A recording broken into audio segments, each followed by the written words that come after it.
ایک روز ایک وکیل صاحب تھے، گھر پہ جب نہا رہے تھے تو اپنی گھڑی بھول گئے اور کام پہ چلے گئے۔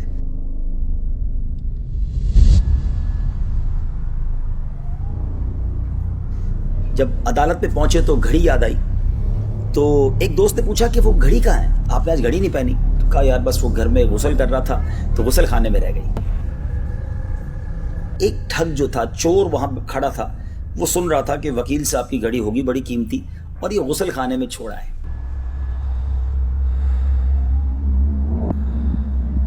ٹھگ تھا، بڑا شاطر تھا، بڑا جس کو کہنا کہ چالاک تھا۔ اس نے کیا کیا، ایک مرغا لیا اور وکیل صاحب کے گھر پہنچا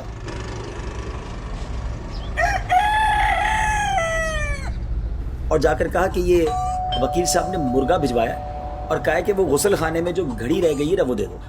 اب گھر والوں نے سمجھا کہ وکیل صاحب نے مرغا بھی بھجوایا تو یہ واقعی انہی کی طرف سے آیا ہوا بندہ ہوگا۔ مرغا لیا اور غسل خانے والی گھڑی دے دی۔ شام جب وکیل صاحب گھر آئے تو گھر والوں نے کہا وہ گھڑی مل گئی تھی آپ کو؟ کہا گھڑی تو میں گھر بھول گیا تھا۔ کہا وہ آپ نے تو منگوائی تھی، ایک مرغا دے کر بندہ آیا تھا۔ کہا نہیں میں نے تو نہیں منگوائی تھی۔ سارے گھر والے پریشان کہ یہ کون تھا ایسا ٹھگ کہ جو ہمارے گھر سے مرغا دے کر گھڑی لے گیا۔ دوسرے دن وہی ٹھگ پھر وکیل صاحب کے گھر گیا۔ وکیل صاحب کام پہ چلے گئے، وہ گھر گیا اور ان سے کہنے لگا کہ وہ گھڑی والا چور مل گیا ہے۔ تو وکیل صاحب نے وہ مرغا واپس منگوایا۔ اچھا چلو مرغا دے دیں تاکہ گھڑی مل جائے۔ مرغا دیا، وہ شخص مرغا لے کر بھی غائب ہو گیا۔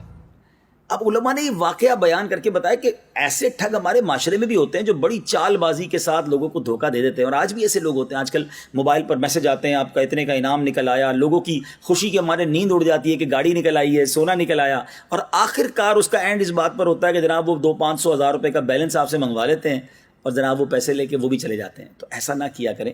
وہ کہتے ہیں نا کچھ جینے کی تمنا ہے تو پہچان پیدا کر۔ اگر آج اس معاشرے میں رہنا ہے تو دنیا میں جو موجود ٹھگ ہیں، جو یہ اس طرح کے اسکیم ہوتے ہیں، اس طرح کی پرابلمز ہوتی ہیں، اس کے بارے میں بھی عقل ہونی چاہیے کہ اس طرح گھر بیٹھے کوئی لاکھوں کروڑوں روپے نہیں دے دیتا۔ اب یہ واقعہ علماء نے جو بیان کیا، اس کے تحت جو بات لکھی وہ بڑی کمال کی ہے کہ فرمایا اس گھڑی چوری کرنے والے ٹھگ کی مثال شیطان پر صادق آتی ہے۔ جس طرح وہ ٹھگ اپنے داؤ سے مرغے کا لالچ دے کر گھڑی لے گیا اور پھر مرغا بھی ان کے پاس نہیں رہنے دیا، شیطان کیا کرتا ہے کہ شیطان ملعون پہلے دنیاوی مرغے کا لالچ دے کر دین اور ایمان کی گھڑی لے جاتا ہے اور پھر بعد میں وہ دنیاوی جو چیزیں ہوتی ہیں وہ بھی چلی جاتی ہیں۔ ایسا ہی تو ہوتا ہے۔ آج لوگ دنیا کو بنانے کے لیے اللہ کو ناراض کر دیتے ہیں، شیطان کی باتوں میں آ جاتے ہیں، مال مال مال کماتے ہیں، حرام کمائیں حلال کمائیں، اور دین و ایمان کی جو پاکیزہ گھڑی ہے گویا وہ بھی چلی جاتی ہے، اور ایک وقت آتا ہے وہ حرام کا مال بھی چلا جاتا ہے۔